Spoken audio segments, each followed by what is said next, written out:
بسم اللہ الرحمن الرحیم نحمدہ ونصلی علی رسولہ الکریم اما بعد۔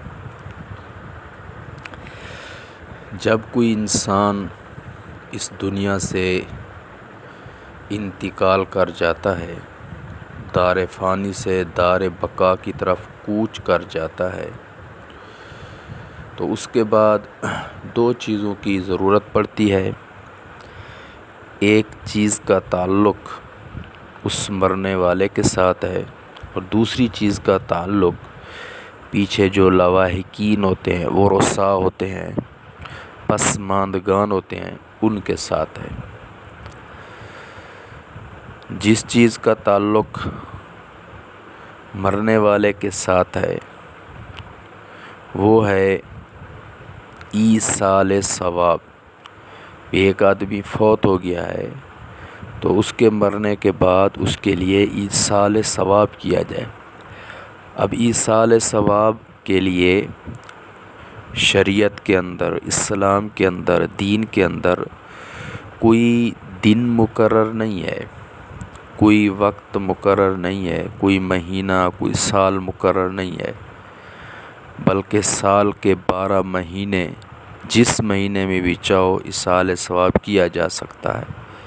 مہینے کے 4 ہفتوں میں، ہفتے کے 7 دنوں میں، دن کے 24 گھنٹے میں، 1 گھنٹے کے 60 منٹ میں، اور 1 منٹ کے 60 سیکنڈ میں، جب بھی دل کرے ایصال ثواب کیا جا سکتا ہے۔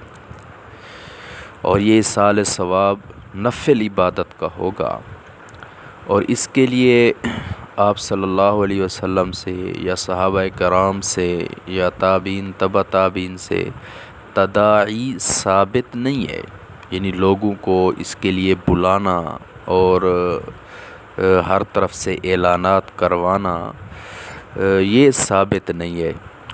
اتفاقی طور پر کوئی جمع ہو جاتے ہیں، اب جو ہے نا قرآن مجید پڑھا جا رہا ہے یا کوئی خیرات کی گئی ہے، وہ ایک الگ بات ہے، لیکن بلانا اور پھر آج کل جو انویٹنگ کارڈ آئے ہوئے ہیں، اس سے تو اللہ پناہ میں رکھے۔ تو بہرحال ایصال ثواب کیا جائے۔ ایصال ثواب نفل عبادت کا ہوتا ہے، قرآن مجید کی تلاوت کی، ہم اس کے اللہ سے دعا مانگ رہے ہیں، اللہ اس کا ثواب جیسے مجھے ملا ہے، آج تک جتنے مسلمان اس دنیا سے چلے گئے ان کو ملے، خاص طور پر میرے والدین، میرے ابا و اجداد یا میری والدہ جو بھی فوت ہو گئے، میرا شوہر فوت ہو گیا، میری بیوی فوت ہو گئی، میرا بیٹا بیٹی فوت ہو گئی، جس کی بھی نیت کریں گے اللہ اس کو ثواب دے گا۔ تو نفل عبادت یہ اسی طرح ہم نے نفل پڑھے، چاش کے نفل پڑھے، اور اسی طرح اشراق کے نفل پڑھے، اوابین پڑھے، نفل عبادت جو بھی ہم کریں گے اس کا ثواب۔ یا اسی طرح ہم نے کوئی اللہ کے راستے میں پیسے دیے، نقدی دی، یا کوئی چیز تیار کر کے ہم نے وہ تقسیم کی، تو اس کے ثواب جو ہوتا ہے یہ آگے مرنے والوں کو پہنچ جاتا ہے۔ حتیٰ کہ اگر زندہ کی بھی نیت کی جائے گی تو زندہ کو بھی ثواب ملے گا، پہنچے گا۔ تو نفل عبادت کا ثواب ایصال کرنا چاہیے، یہ جو ہے نا مرنے والوں کو اس سے فائدہ ہوتا ہے۔ بلکہ ایک حدیث پاک کا مفہوم ہے، مرنے والے کو جب ایصال ثواب کیا جائے تو ان کو ایسے ہی خوشی ہوتی ہے جیسے ہم زندہ لوگ ایک دوسرے کو ہدیہ دیتے ہیں، تحفہ دیتے ہیں، جیسے ہمیں خوشی ہوتی ہے تو اسی طرح ان کو بھی خوشی ہوتی ہے۔ اور دوسری چیز کا تعلق ہے لواحقین کے ساتھ، ورثاء کے ساتھ، پسماندگان کے ساتھ، تو ان کے ساتھ تعزیت کی جائے۔